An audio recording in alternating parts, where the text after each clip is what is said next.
Hello guys, welcome to this video. So in this video I'll show you how to fix this error message. If you are getting this error message, Laravel is not recognized as an internal or external command. So it's very easy to fix this error message. You do need to install Laravel installer globally using Composer.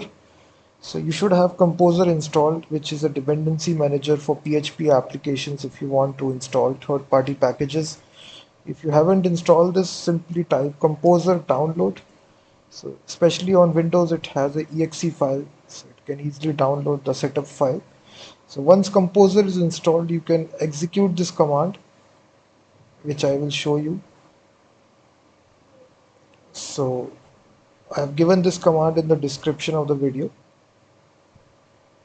So just Composer global require Laravel slash installer.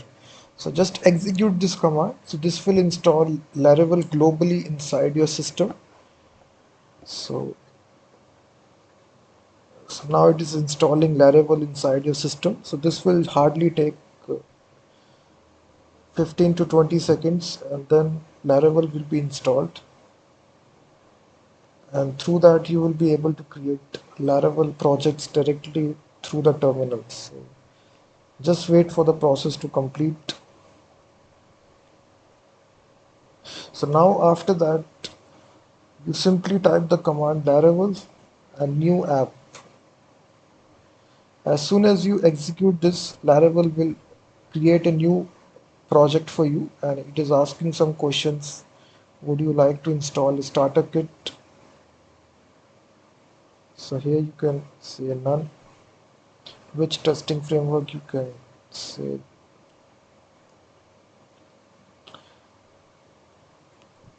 So the command is simple, Laravel new app, so it will go with the default options, I think.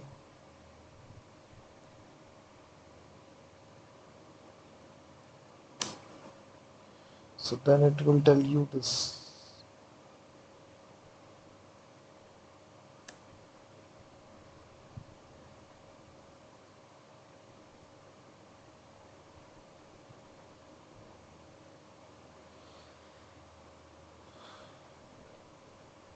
So in this easy way, you can install Laravel directly inside your terminal and create a new Laravel project.